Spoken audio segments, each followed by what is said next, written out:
دیکھو تہجد میں تنہائی پسند ہے نا اللہ کو، لیکن بیوی والی کے بغیر تنہائی ہو یہ پسند نہیں ہے.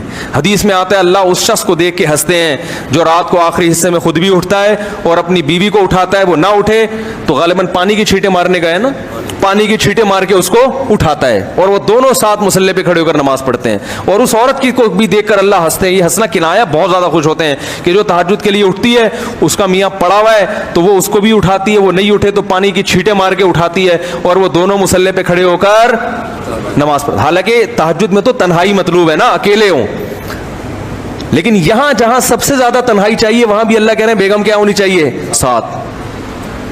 نہیں یاری بات میرا خیال ہے کیوں؟ اور قرآن کے الفاظ دیکھو، آج جو ہم نے سورت پڑھی ہے تراویح میں، یوم یفر المرء من اخیہ، یہ ٹیکنیکل باتیں آپ کو سننے کو مل رہی ہیں، ان کی قدر کرو. قرآن کہہ رہا ہے قیامت کا ایسا وحشت والا دن ہوگا کہ انسان اپنے بھائی سے دور بھاگے گا. بھائی کو اللہ نے کیا کہا؟ بھائی. وصاحب یوم یفر المرء من اخیہ وامہ، اپنی ماں سے بھی دور بھاگے گا. وہ کہے گا بھائی میں اپنے آپ کو بچاؤں، یہ اماں کہاں سے آ گئی ہے اس مصیبت میں، اماں کہیں میری نیکیاں نہ مانگ لے مجھ سے، یہ ڈر ہوگا. بس اپنے آپ کو بچاؤ. تو قرآن کے الفاظ کیا ہیں؟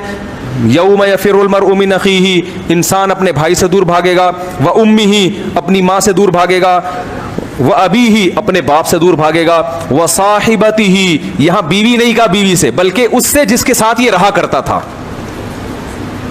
نہیں یاری بات سمجھ میں میرا خیال. حالانکہ رہتا تو بھائی کے ساتھ بھی ہے، رہتا تو باپ کے ساتھ بھی ہے، رہتا تو ماں کے ساتھ بھی، لیکن بیوی کے لیے صاحبہ کا لفظ، صاحبہ کہتے ہیں جو ہمیشہ آپ کے ساتھ رہتی. اس میں اللہ نے بتا دیا کہ عورت کا مقصد یہ ہوتا ہے کہ پھلتر کی طرح چپک گئی ہے بھی تمہارے ساتھ. جب شادی ہوتی ہے نا تو مقصد کیا ہے؟ اب یہ پھلترو کی طرح، اب حج پہ بھی جا رہے ہو تو اس کو بھی لے کے، عمرے پہ جا رہے ہو تو اس کو لے کے، صحابہ میدان جہاد میں جا رہے ہیں تو بیوی کو لے کے جا رہے ہیں. تو یہ شریف آدمی کی علامت ہوتی ہے، کہیں تفریح پہ جا رہا ہے تو بیگم اس کے ساتھ پھلترو کی طرح چپکی ہوئی. اس کا فائدہ یہ ہوتا ہے کہ وہ پکنک پہ ادھر ادھر آنکھ مٹکنے کی کوشش، اس کو پتا ہوتا ہے فرشتے شاید میری ایسی نگرانی نہ کریں جیسی یہ کر رہی ہے، تو برائیوں سے بھی بچتا ہے انسان.